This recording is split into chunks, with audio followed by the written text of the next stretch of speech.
doing something 4.5 hours out of a day. We are on our phones. That is absolutely crazy, right? Hello, beautiful lady. Yes, I am talking to you. It is Thursday, and you know what goes down here on Thursday.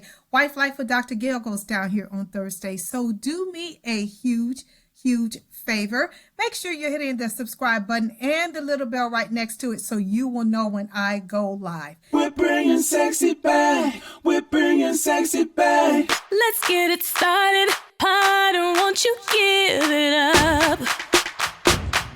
And so tonight, I want to talk to you about 6 things that can kill intimacy. Yes. Now, I am on a mission to help couples from around the world have amazing love, sex in the confines of marriage. But it starts with intimacy, right? Intimacy is something that happens and goes on outside of the bedroom that translates to magic inside of the bedroom. And so tonight, I'm going to talk to you about 6 simple things that you already know, but we continue to do them in our day-to-day lives, and it is affecting the intimacy that we deserve from either one of our spouses, right? It might be you that is doing it. It might be your husband that is doing it.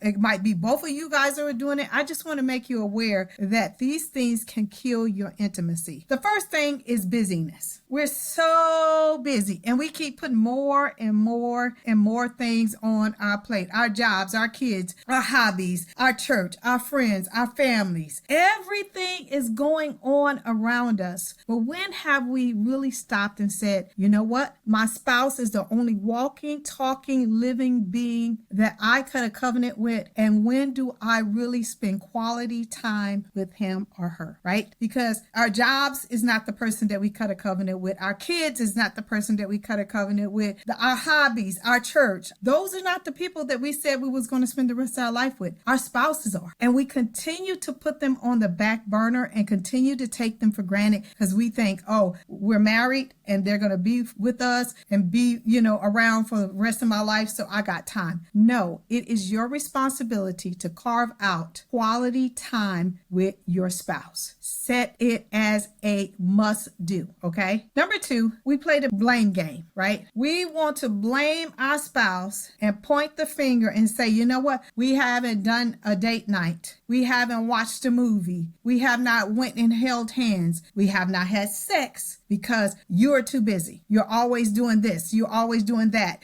You said we were going to do it this day. All those things. It's easy to point the finger. But let me just tell you, whenever you point the finger, you have 4 of them pointing back at you, okay? For the most part. And so you're going to have to, again, make your spouse a priority because, again, they're the only person that you said you're going to spend the rest of your life with, okay? Number 3, and this is a big one, and I'm totally guilty, our cell phones and all the technology that we have around us, right? Do you know the average person spends 4.5 hours on their phone, either checking social media, talking on the phone, looking through something, answering an email, doing something, 4.5 hours out of a day. We are on our phones. That is absolutely crazy, right? We're obsessed with our phones. Social media can be a good thing and a bad thing, right? Social media is a good thing for me because it's helped me reach the world and achieve one of the goals that God has for me. But it also can be a curse because I have to learn to put it down and realize that Gail is the walking, talking, living, breathing person that I need to spend quality time with. So I have to get in a space where I'm not checking my phones. I'm not answering my phone. This is just me and my husband's time, okay?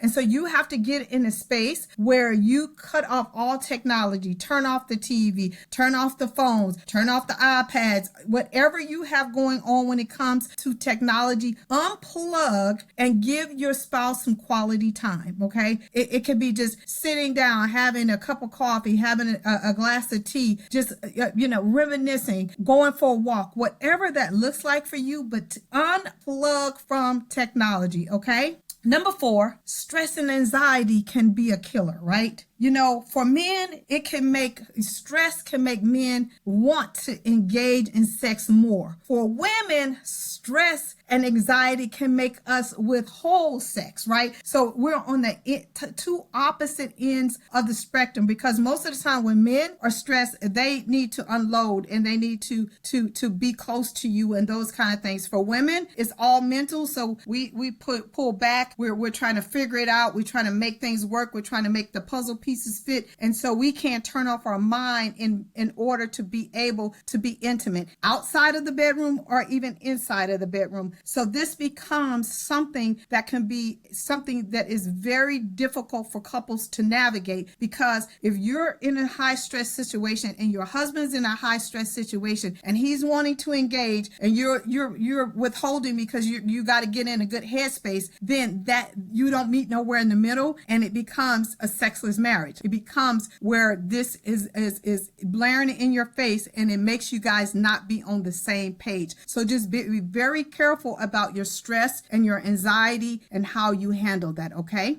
Number 5, pornography. Pornography is running rampant in our society. It is. And so many people have caught up in pornography because they're not getting their sexual needs met at their houses. So they are tuning into that technology again, and they're spending thousands and millions of dollars every single year on pornography. And let me just tell you, pornography is not real. It can lead to erectile dysfunction for men. It can lead to premature ejaculation for men. It can lead to so many different things for men. So if you are a man engaging in pornography, let me just tell you, it's not real. It's a spirit attached to it, and it is an addiction, okay? So you need to be very, very careful. And there are women who engage in pornography as well, and it's not good for you either, because again, when you get ready to engage with your husband, your body is stimulated totally different, and it's unhealthy for you as well. And a lot of times couples think that if they engage in pornography together, that it's going to add an additional spice to the marriage. Actually, it does not. It actually begins to tear you apart, because one person wants to engage in it more than the other, and then they start doing it in secret, and then it becomes a big thing. So stay away from pornography, okay?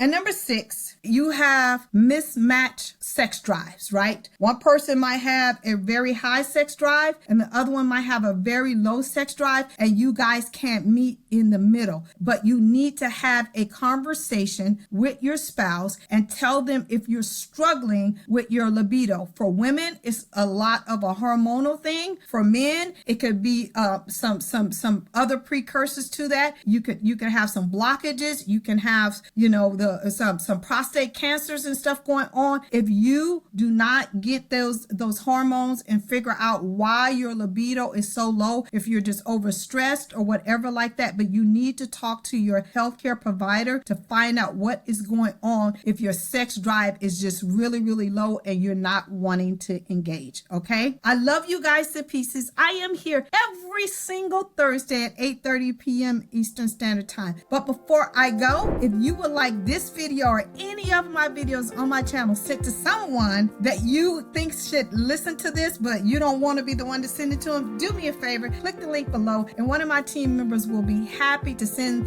the video on your behalf. I will see you next week.